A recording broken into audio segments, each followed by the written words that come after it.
Hai, jumpa lagi di 100% dari nol. Cerita ini bakal lebih menarik. Kemarin gue sudah sedikit cerita premis tentang siapa itu Dajjal. Dan Dajjal, seperti yang gue cerita di video sebelumnya, adalah chapter awal dari kiamat itu sendiri. Salah satu musuh utama yang akan dihadapi umat akhir zaman yang hidup di timeline tersebut. Bahkan Nabi besar kita, Nabi Muhammad SAW sendiri pernah bersabda, tidak ada ujian di muka bumi sejak Allah ciptakan Adam yang lebih besar melebihi fitnah Dajjal. Dan sungguh, setiap Allah mengutus seorang nabi, pasti dia akan mengingatkan umatnya dari bahaya Dajjal. Bagi teman-teman yang belum tahu, mengapa sih si Dajjal ini disebut pembawa fitnah besar? Sebenarnya apa sih itu fitnah? Nih, dalam Kamus Besar Indonesia, kata fitnah diartikan dengan perkataan bohong atau tanpa dasar kebenaran. Singkatnya, fitnah adalah sebuah kebohongan yang mengadu domba seolah kebohongan itu adalah kebenaran. Kebayang bukan bagaimana kengerian fitnah Dajjal ini nantinya? Dan bahkan, Nabi pun menghimbaukan kepada kaum muslimin pada era tersebut pada saat mendengar kabar Dajjal bebas dan sedang berkeliling dunia mencari pengikutnya. Kaum muslimin disarankan untuk menghafal dan mengamalkan surat Al-Kahfi dan bersembunyi ke hutan-hutan dan gunung-gunung karena dikhawatirkan mereka akan terkena fitnah Dajjal itu. Bang, kalau Dajjal se-powerful itu, terus siapa yang bisa mengalahkan Dajjal itu sendiri? Kalau kaum muslimin yang beriman saja disuruh lebih baik menghindarkan? Nah, itu yang akan kita bahas. Akan ada manusia terbaik pilihan Allah yang akan datang untuk mengalahkan Dajjal ini. Siapa sosok tersebut? Kita mulai ceritanya. Dajjal salah satu dari tanda-tanda kiamat besar yang Allah sampaikan lewat Nabi mulia kita Muhammad SAW. Tanda pertama keluarnya Dajjal diiringi dengan berita bohong oleh iblis yang menjelma menjadi salah satu kaum muslimin. Dan ia berkata di tengah-tengah kaum muslimin yang sehabis memenangkan perang besar dengan Roma, bahwa sayangnya Dajjal telah keluar. Seketika itu juga kaum muslimin yang sehabis memenangkan perang mengingat sabda Nabi Muhammad SAW tentang peringatan keluarnya Dajjal ini. Dan jangan sekalipun kalian memeranginya, melainkan bersembunyilah ke gunung-gunung dan rapatkan rumah kalian agar terhindar dari fitnah kejinya. Akhirnya kaum muslimin pun pulang ke daerah mereka masing-masing. Dan setelah mereka pulang, baru mereka sadar bahwa sayangnya berita keluarnya Dajjal itu adalah berita bohong. Dan ternyata Dajjal belum sama sekali menampakkan dirinya. Dan setelah kaum muslimin menurunkan kewaspadaannya karena mereka tahu itu adalah berita bohong, barulah Dajjal menampakkan dirinya dan keluar seutuhnya. Jadi, keluarnya Dajjal saja sudah diiringi dengan kedustaan. Ciri-ciri Dajjal disebutkan dalam banyak hadis yang sahih adalah mata kanannya terlihat rusak seperti anggur kering, dan ketahuilah mata kanannya buta. Memiliki bahu yang lebar, tinggi besar, berambut keriting, dan setiap kaum muslimin yang taat akan dapat membaca tulisan di dahinya yang berbunyi kafaro atau kafir.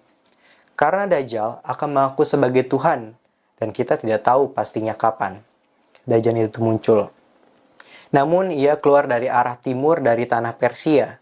Keluarnya Dajjal ini akan diiringi oleh 70.000 pengikutnya dari bangsa Yahudi. Ia beserta pengikutnya akan membuat kerusakan selama 40 hari di seluruh dunia. Nih, kalian mungkin bertanya-tanya, loh bang, Dajjal sama pengikutnya kan cuma 70.000, sedangkan kita penduduk dunia ini lebih dari itu, masa iya Dajjal bisa melakukan sebesar itu kerusakannya? Ingatkan bahwa Nabi kita selalu mengingatkan bahwa Dajjal ini adalah pembawa dusta dan fitnah yang keji. Ia dapat melakukan berbagai hal kesaktian, yang sebenarnya itu hanya kebohongan. Namun karena sebegitu kuatnya fitnah Dajjal, Nabi selalu mengingatkan bahwa ia harus dihindari bukan diperangi. Berarti nggak main-main kekuatan Dajjal ini. Oh iya, dan itu hanya awalan 70.000. Selama 40 hari itu, pengikut Dajjal akan terus bertambah dan bertambah. Rasanya 40 hari Dajjal mengelilingi dunia, itu nih, sehari serasa 1 tahun, sehari lagi yang kedua seperti sebulan, sehari yang ketiga akan seperti sepekan, dan sisa harinya yang berarti 37 hari akan terasa seperti hari-hari pada umumnya. Dan dalam waktu tersebut tidak akan ada satupun jengkal tanah yang melainkan akan didatangi Dajjal dan dimasuki ke dalamnya. Kecuali kota suci Madinah dan Mekah tidak dapat ia masuki kota tersebut. Nabi Shallallahu Alaihi Wasallam dalam hadis sahih bersabda, karena di setiap pintu gerbang di kota Madinah dan Mekah ada malaikat yang menghunuskan pedangnya sehingga tidak dapat dimasuki oleh Dajjal. Mungkin kalian akan bertanya lagi, bagaimana orang mau mengikuti dia kalau ia membuat kerusakan? Karena Dajjal ini diberikan kelebihan oleh Allah Subhanahu wa taala. Dajjal ini mengaku sebagai Tuhan. Orang-orang yang ikut dia, maka wilayahnya akan menjadi subur, ternak-ternaknya menjadi gemuk. Hujan turun dari langit dan sebaliknya. Jika daerah tersebut menolak mempercayai Dajjal sebagai Tuhan, maka tanah-tanah tersebut akan menjadi gersang tandus. Hujan tidak akan turun untuk waktu yang lama. Ternak-ternak mereka juga pasti akan mati. Jadi, dia benar-benar ingin menjebak umat manusia ke dalam tipu dayanya sehingga mereka tunduk dan beriman kepadanya dan mengakui Dajjal adalah Tuhan. Dia akan mengekspos sebagaimana kita tahu sekarang tentang media. Berita-berita cepat sekali penyebarannya dan nantinya berita Dajjal sedang mengelilingi dunia akan terus digaungkan. Mungkin juga cepatnya Dajjal berkeliling dunia kita nggak heran lagi. Sekarang saja, mode transportasi kita begitu banyak dan cepat, ya kan? Ketika berkeliling, ia tahu bahwa tak dapat masuk ke kota Mekah dan Madinah. Namun, ia tetap singgah di depan kota Madinah. Ia bertatapan langsung dengan para malaikat yang menjaga kota Madinah, lalu ia Dajjal naik ke atas gunung di dekat kota itu. Kemudian ia berkata kepada para pengikutnya, "Apa kalian melihat istana putih itu?"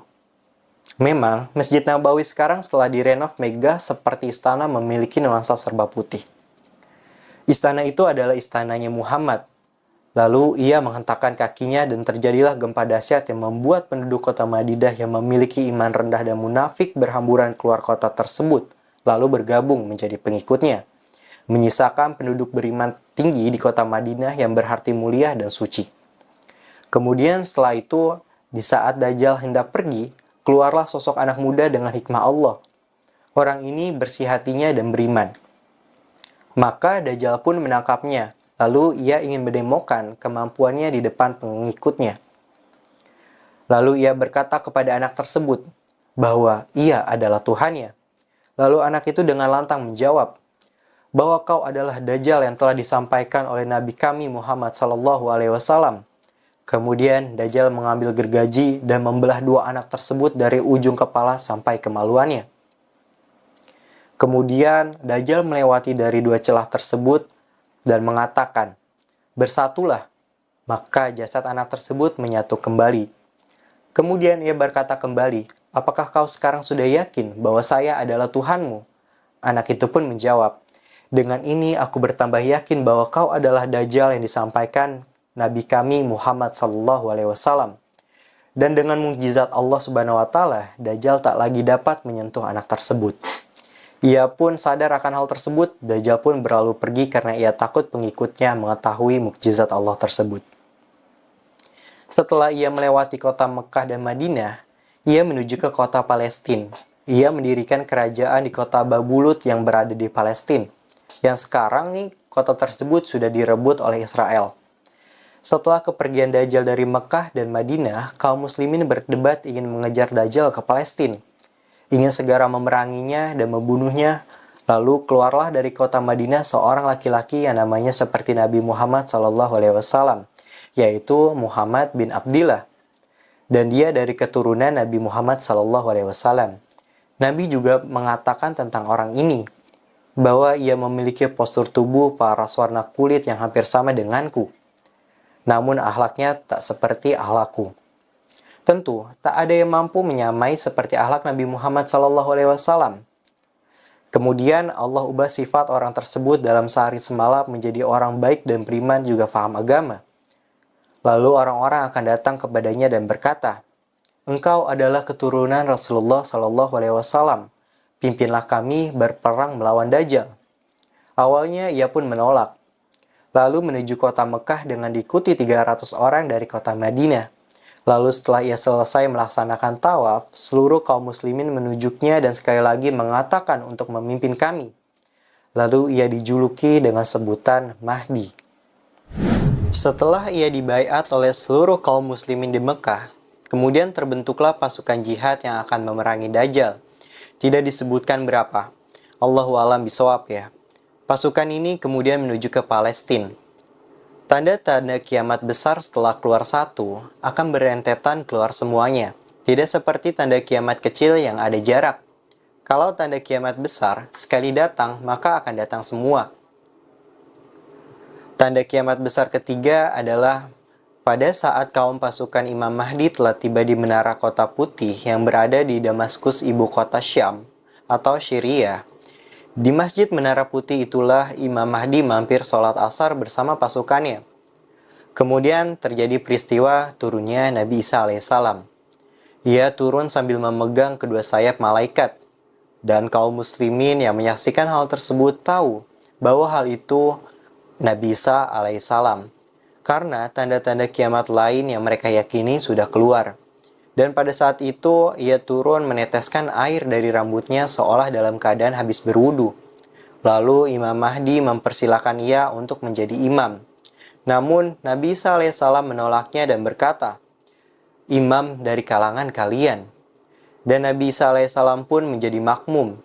Nabi Muhammad SAW juga mengatakan bahwa umat ini begitu mulia karena Nabi sholat di belakang umat ini. Setelah sholat mereka melanjutkan perjalanan kembali. Dan setelah sampai di Palestina, tepatnya di pintu gerbang Babulut, kemudian para pengikut Dajjal tidak mengetahui siapa yang datang dan siapa itu Nabi Isa alaihissalam. Kemudian ia menyampaikan kepada Dajjal yang sedang berpesta bahwa ada kaum di depan pintu gerbang yang sedang ingin memeranginya. Dengan kesombongannya, Dajjal menyuruh pengikutnya untuk membuka pintu gerbang lebar-lebar. Dajjal berkata, "Biarkan mereka masuk, niscaya saya akan binasakan mereka semua itu." Setelah menunggu di depan gerbang, dan gerbang pun dibuka. Dajjal pun kaget, melihat yang dihadapannya adalah Nabi Isa alaihissalam. Dan Dajjal tahu bahwa ajalnya akan tiba. Begitu ia melihat Isa alaihissalam, ia pun lari. Tubuh Dajjal seketika meleleh seperti lilin di depan pengikutnya. Lalu Isa alaihissalam mengejarnya dan mengatakan, "Wahai musuh Allah, saatnya kau menemui ajalmu." Lalu ditusuklah dengan tombak emas di antara dua matanya, yaitu di dahinya, dan matilah Dajjal. Melihat Dajjal mati dengan begitu mudahnya, pengikut Dajjal ini lari ketakutan sambil berteriak, "Celakalah kita." Kemudian mereka bersembunyi di bawah pohon dan batu. Namun atas izin Allah Subhanahu wa Ta'ala, pohon bersaksi pada kaum muslimin. Tiap-tiap Yahudi yang bersembunyi di dekat mereka pasti mereka beritahu. Dan kaum muslimin menghabisi seluruh pengikut Dajjal, dan Nabi Isa alaihissalam akan memimpin kaum muslimin untuk beberapa waktu. Islam akan masuk di semua rumah tanpa terkecuali, dan satu dunia akan memeluk agama Islam di bawah kepemimpinan Nabi Isa alaihissalam. Seluruhnya tanpa pengecualian. Diriwayatkan, Nabi Isa alaihissalam akan memimpin selama 40 tahun dengan damai. Namun di tengah kedamaian yang dipimpin oleh Nabi Isa alaihissalam dan atas kemenangannya oleh Dajjal, akan muncul tanda kiamat lain yang lebih menggemparkan dari kemunculan Dajjal. Lebih menghancurkan dari kemunculan Dajjal. Itu akan kita bahas di video selanjutnya ya. Thank you. See ya.